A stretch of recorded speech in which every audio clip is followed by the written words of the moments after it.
Assalamualaikum warahmatullahi wabarakatuh. Alhamdulillah. Allahumma sholli ala rasulillah. Sahabat semuanya yang dimuliakan oleh Allah Subhanahu wa taala. Kita melanjutkan kajian kita di dalam kitab Fathul Qorib, masih di dalam pembahasan qiraat atau mudharabah.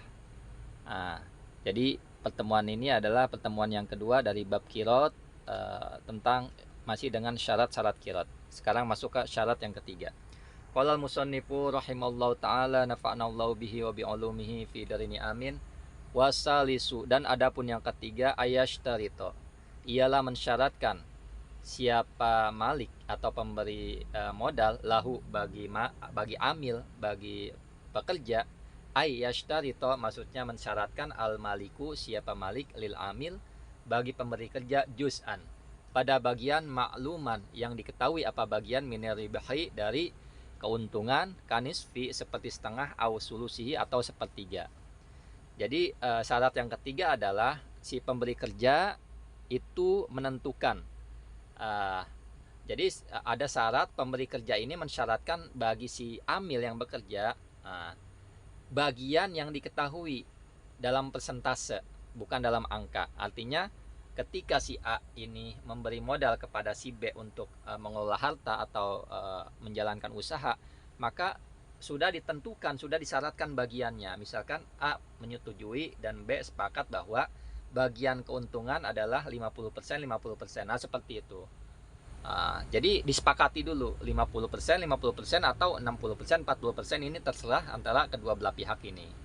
Nah, di sini kanispi au solusi, seperti separuh atau sepertiga, boleh-boleh saja, tapi dalam persentase. Misalkan dalam sebulan keuntungan 10 juta, maka ketika 50%, 50%, si pemberi modal mendapatkan 5 juta, si pekerja mendapatkan 5 juta, seperti itu.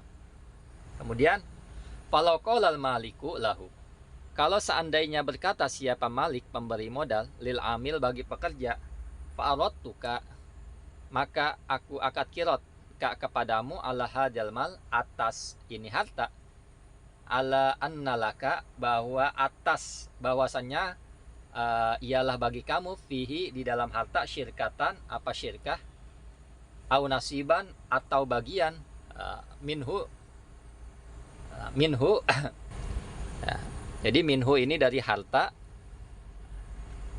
Kemudian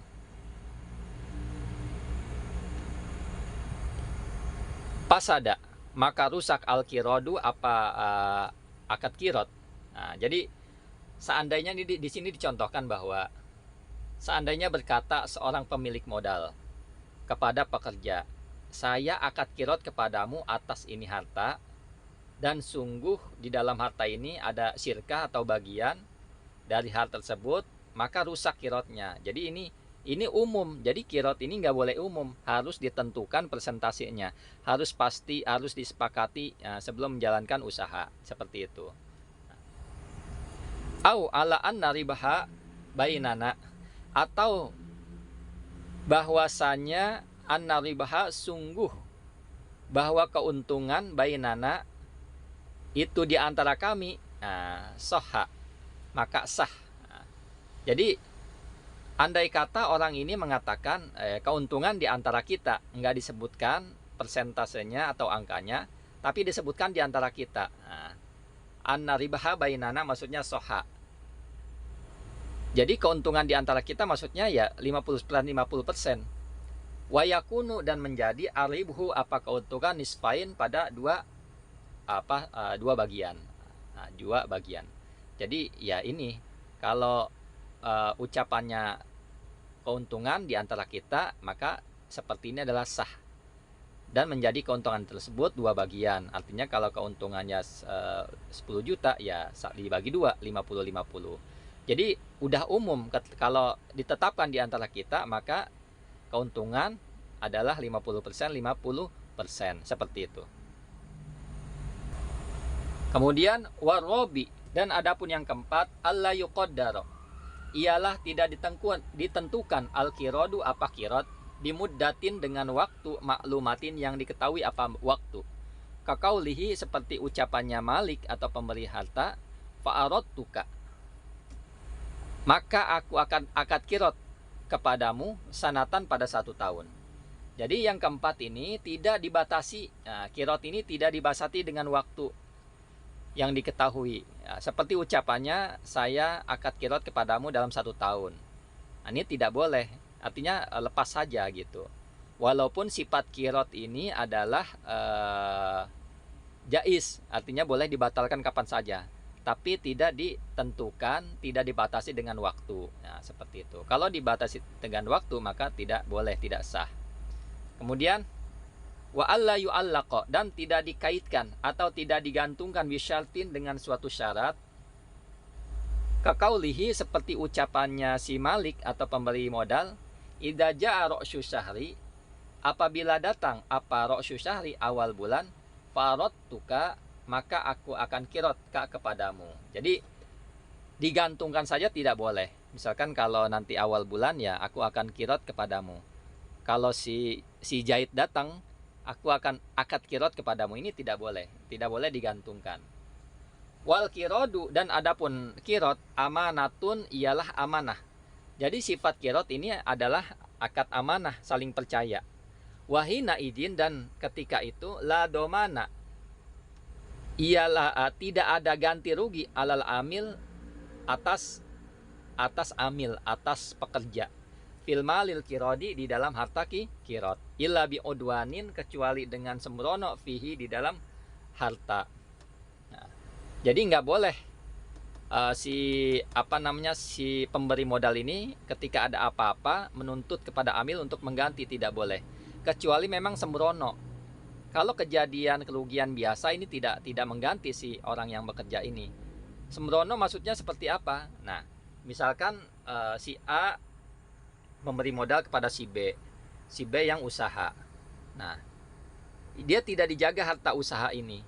Misalkan waktunya tutup jam 7 malam, ternyata dia tinggal dagangannya nih, ini kan sembrono. Maka hal seperti ini si B ini wajib mengganti apa yang hilang atau apa yang rusak kepada si A. Nah, jadi seperti itu. Kemudian wa fi ba'din nusahi, dan di sebagian, dan ialah di sebagian naskah, bil udwani, ya adapun dengan lafaz udwan, artinya dengan alif lam. Ila bi udwanin, ini kan tidak ada alif lam. Di sebagian naskah adalah dengan alif lam, seperti itu. Kemudian wa idza hasala, dan apabila hasil, nah, fi malil kirodi, di dalam harta kirot, ribuhun, apa keuntungan, wa khusronun, dan kerugian, jubiro, maka ditambal al khusronu, akan kerugian, birribahi, dengan keuntungan. Jadi ketika hasil di dalam akad kirot ini kerugian atau keuntungan, nah, jadi kerugian ini ditambal dengan keuntungan. Kan kalau orang usaha, si A memberi modal kepada si B, kemudian si B yang menjalankan usaha, kan sehari-hari tidak selalu untung, ada rugi, ada untung, ada rugi, ada untung, untung terus selama seminggu, rugi sehari. Nah, seperti itu menjalankan. Nah, tatkala kerugian ini ditambal dengan keuntungan yang sebelumnya, seperti itu. Jadi bukan pakai modal. Nah, modal tetap, nah keuntungan yang dikelola. Mau dia rugi ditambal dengan keuntungan, seperti itu.